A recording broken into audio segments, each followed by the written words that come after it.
G'day, it's Jerry here. Today I've got this Sony Walkman. It's the model D-EJ621 and it's a little beauty. It's got G protection, and according to this, it can go 36 hours on 2 AA batteries. That's pretty amazing. If we can get this working, I'll be very, very pleased.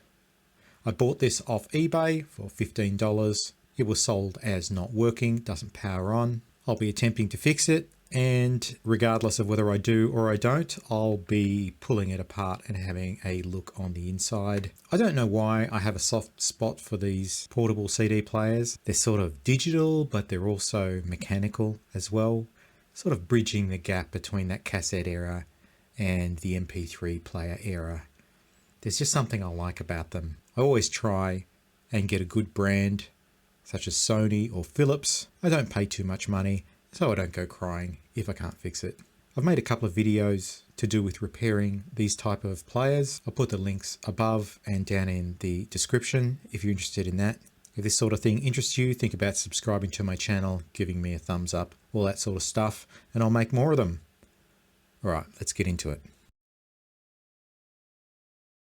So there are two things that I do first up when I'm looking at one of these, and I'm going to tell you about the second one first. For those people who have joined this video and perhaps don't know anything at all about these portable CD players, this might fix your problem instantaneously. So on these portable CD players, there is a button called hold.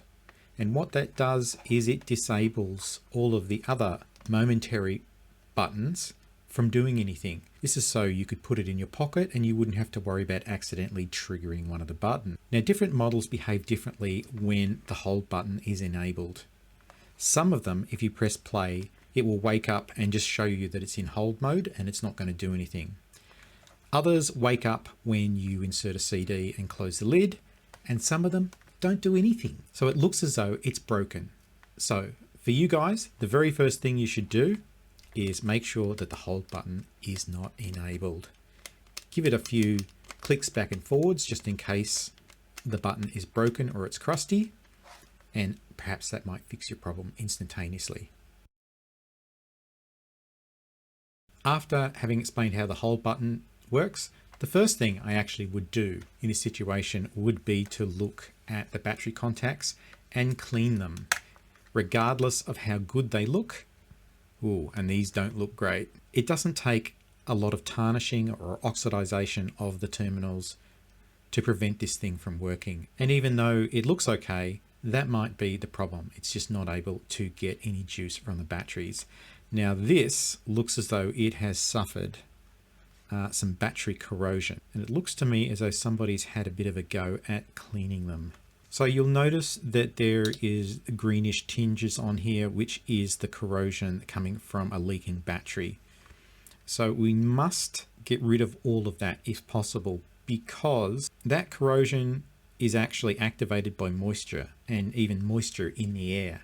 And so it will continue to cause problems, even if you manage to scrape off the terminals so that you can get some battery contact. If you leave it in place, it's potentially going to get much worse. And the worst thing about it is that instead of just corroding the battery terminals, it can move internally into the PCB and corrode the very delicate traces that are in there. So just because you can clean it off here doesn't mean there's not corrosion in here that's eaten away the PCB and causing the problem.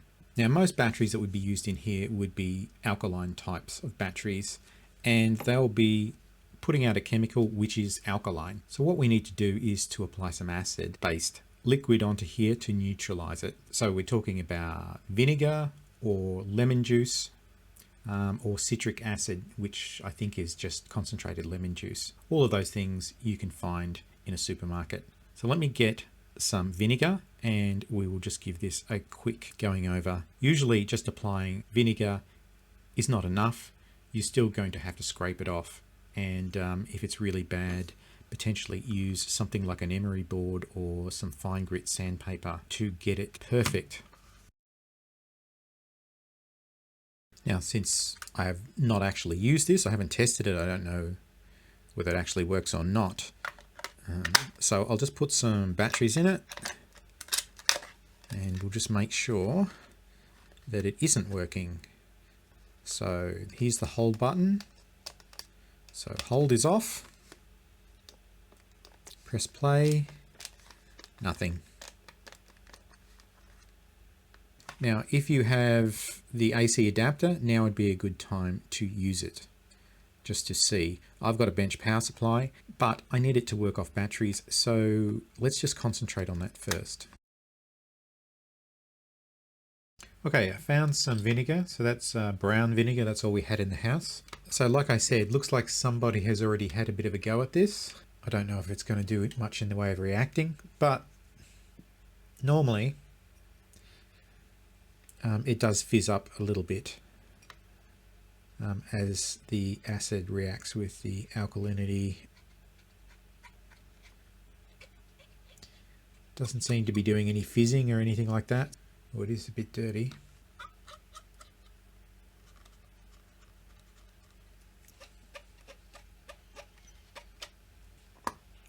Okay, so that didn't react too much. Didn't expect it to. I'm just going to clean it all off with some isopropyl alcohol just to make sure that we're 100%. I'll just give you a close-up look. So that doesn't look great. Still, you can see all the corrosion around the edges. So it's very possible it's gone back in underneath the back and into the PCB. That one looks sort of all right. There's that one. There's the final one. So they're not perfect. Or maybe I'll try using my fiberglass pen and then maybe some sandpaper if that's not working.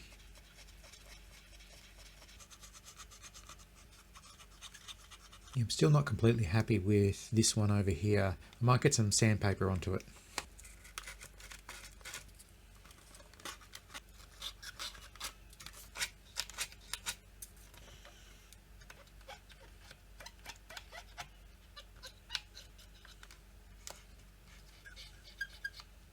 Okay, well that actually took quite a bit of elbow grease to get particularly this one here nice and shiny. But I've given all of them a bit of a go with fine grit sandpaper. And I think if that was the problem, then it should be good enough now to be working. Let me just zoom down on that. Yeah, so that terminal's taken a real beating, but you can see it's nice and shiny now. I'm still worried about the inside of it, but we're going to be pulling this apart anyway, so we'll be able to get much better access to these and see what's going on with the board underneath. But yeah, what I'm looking for is nice shiny contacts.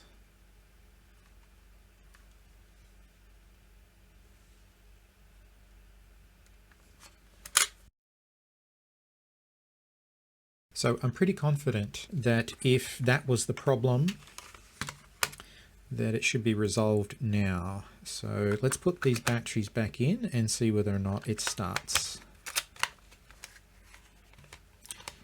So we've got to make sure that our hold button is off. And let's press play. Oh, there we go. Haha! There you go. That's all it was. I have no idea what else is wrong with it. But you'd be surprised at how many I've seen of these where even though the contacts look good, which these ones didn't, it just requires a little bit of a clean to get them up and running. Let's put a CD in here and see whether or not it's going to work.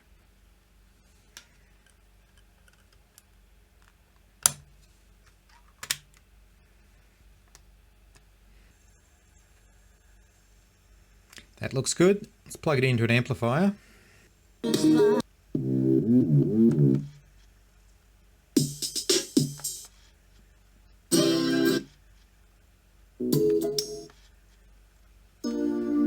Okay, I've tested it and it works. Gone through a few tracks. I can't let you hear the music because of the way copyright works on YouTube. I'll get a strike, but it all seems to be functioning correctly. So sometimes it doesn't really take a lot to get these units up and running. I like to pay around about $15 for my non-working portable CD players. I like to go for brands that are good quality like Sony or Philips. So I'm pretty sure I got 2 of these for $30 delivered.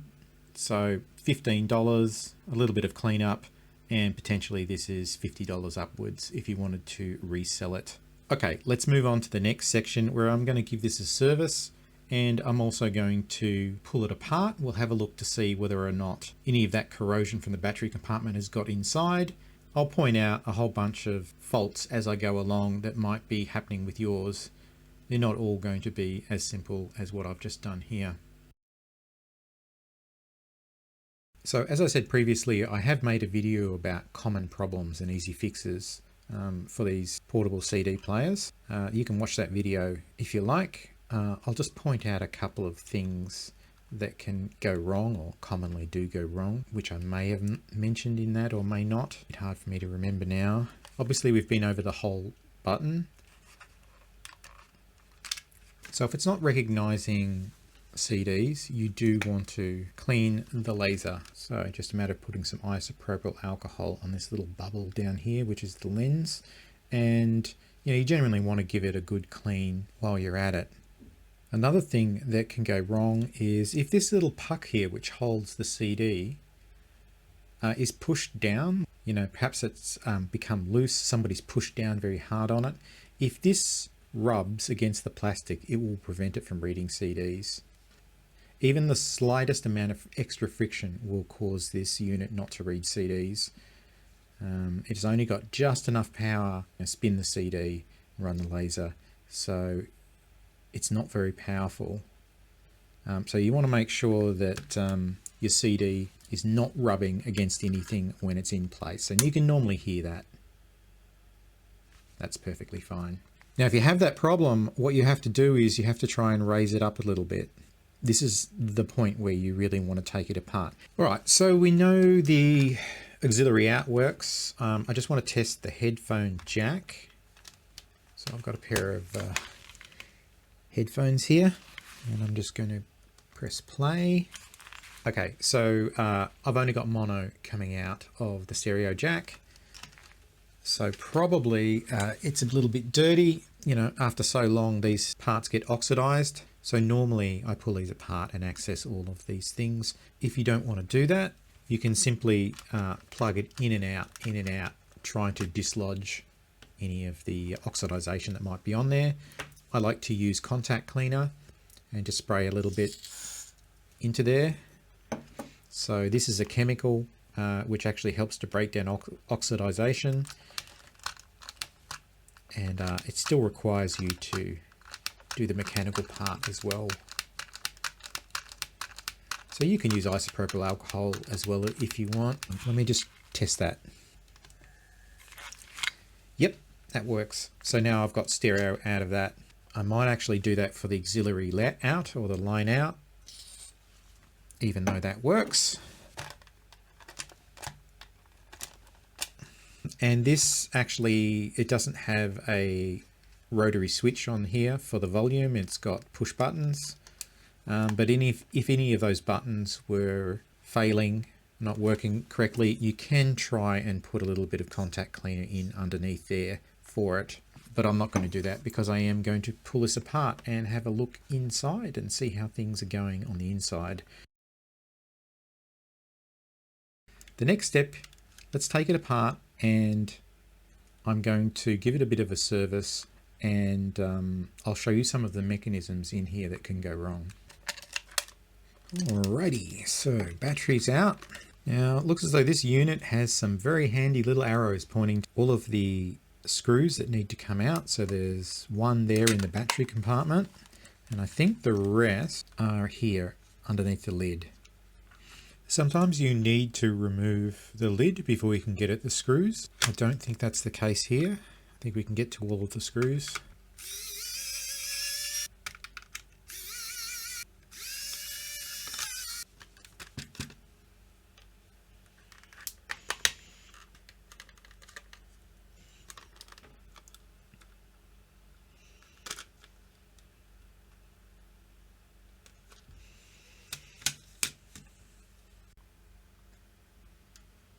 Okay, so I just wanted to have a look at these terminals to see whether or not the battery corrosion was bad on the inside. So there's a little bit on the other side of the terminals but it doesn't seem to have made its way to the PCB. Okay, so those battery terminals look pretty good. They'll just need a little bit of a touch up to make sure that it doesn't get any worse.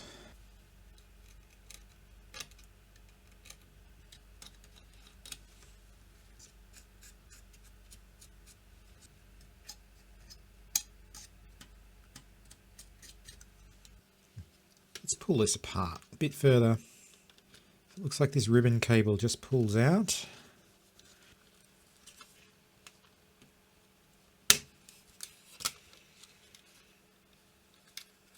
Okay, so that just pulls out. We can remove the laser assembly.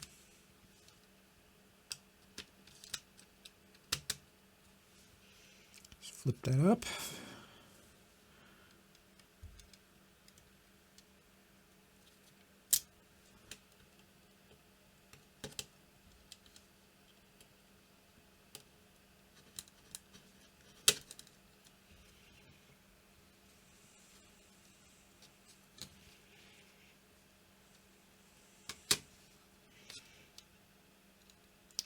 Looks like that ribbon cable is being glued down.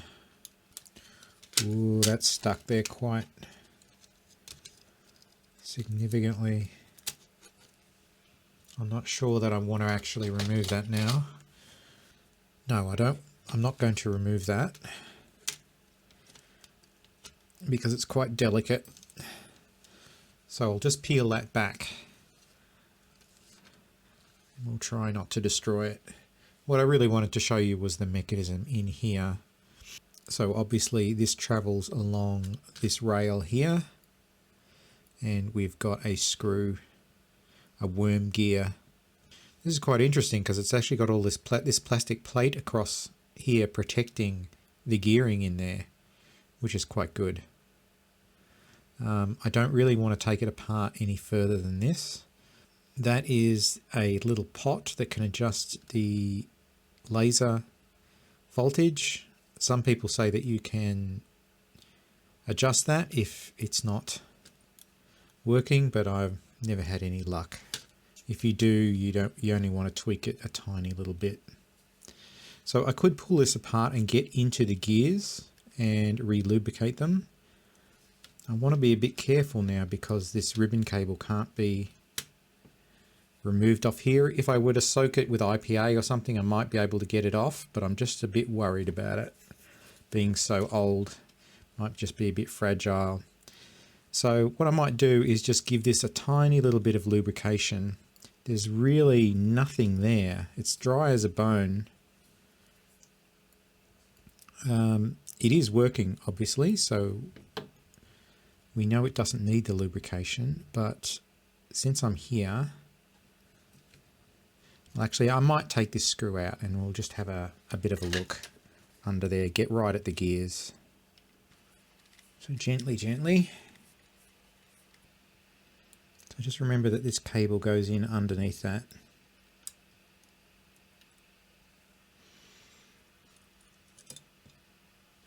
Let me get the microscope. Okay, so you can see the gears in there. Got the worm drive that pushes the sled along. And that looks pretty dry to me. Doesn't look like there's any grease or anything going on in there. Oops. And you can actually turn these and it will actually push the thing out, but it's very delicate. So you can just see there that there is a little bit of grease in there, just a tiny bit of white grease. So it's basically all gone out of there. So I might put in some grease, and this will be plastic grease, special grease designed to not hurt plastic. Okay, so I've just put some Super Lube synthetic grease on there, made for plastics, gears, just the tiniest amount, and I've also put some on this worm gear, this worm dry, this here. There's just a tiny bit of the original white Molykote or whatever it is that's on there. So I've just put a tiny bit on there. It doesn't really need it, I guess, because it is working, but it's dry as a bone in there. So hopefully I haven't done the wrong thing. Okay, let's get this plastic bit in. I think that bit went like that.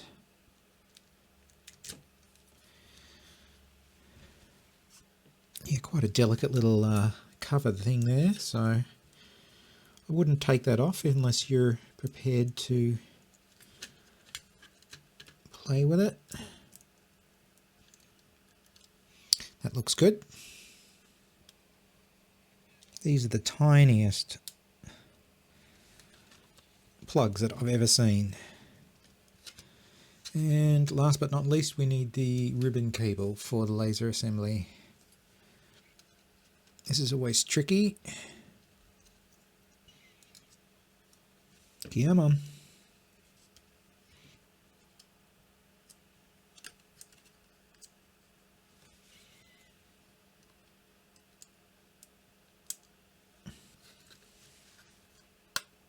Click. All right. Oops. Get in here while I'm here. Get any dust out. So if these buttons weren't working, we could give them a little bit of contact cleaner in them, but they're all fine. So I don't think we need to do that. We just need to get this ribbon cable back in here and put it back together and see if it still works.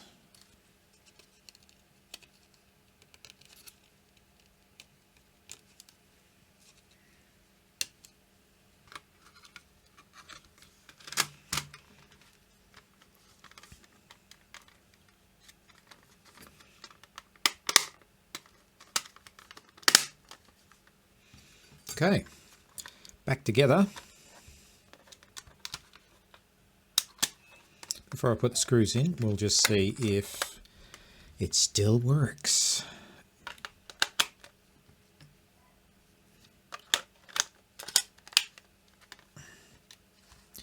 Or whether the clumsy oaf has broken it. No, that's still turning back on. Let me just quickly put a CD in.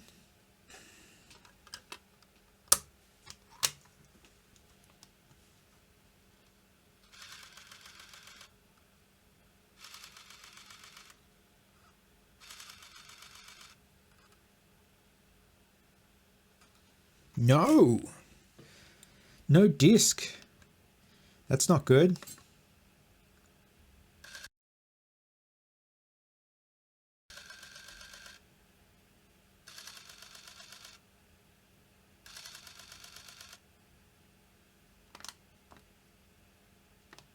I suspect that I haven't put the ribbon cable in for the laser properly.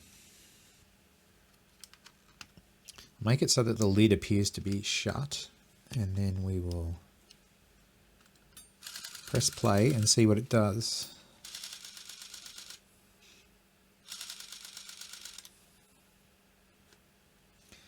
So if I turn off the lights, we'll see if the laser comes on. Yeah, I don't think the laser's even starting up. It's making this clicking noise where it's trying to go back to its limit switch, which is here, to bring it back. Either I have done something to the gears that's preventing them from meshing properly, but it's all the way back. It should be hitting the limit switch. But the laser isn't turning on, so I suspect I need to reseat the ribbon cable connecting the laser on. So I suspect this isn't seated correctly. It could be these wires over here, but these are color coded, so I don't think I got those wrong.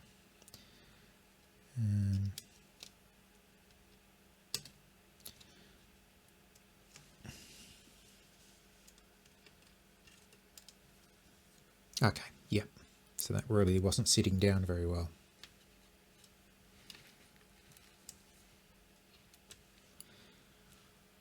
That'll do it, I'm sure. I won't click it back together just in case. See if we can't get the batteries in.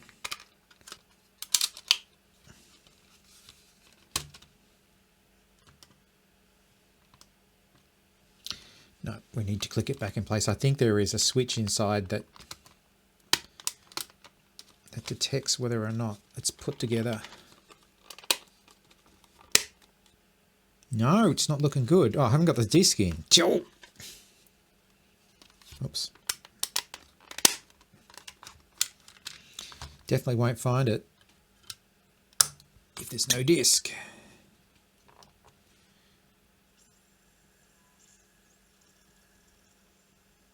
Woo! Nice. Okay. Put the line out. And let's just skip a few tracks. See how the mechanics are working. So I'll just skip a few tracks to bring the sled out to the edge. How many tracks are on this? 10? So if I stop it and take this out, what I can do is I can trick it into thinking that the lid is closed. And so the sled is all the way out here. So when I press play, it should return the sled to the center. There's a limit switch there that tells it that it's reached the center. And then the laser should turn on. So we probably see it. And also this part here should bob up and down a little bit as it tries to focus on the CD, which isn't in there. Let's see if we can't get all that to work. Okay.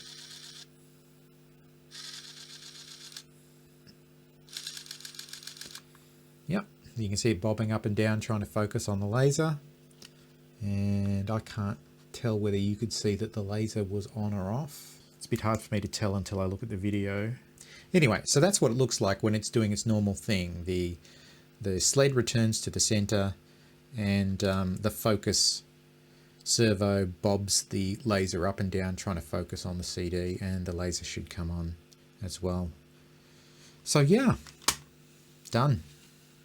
I just need to give this a nice clean up, and I might spend a couple of hours listening to make sure that this thing is a-okay. Bonza.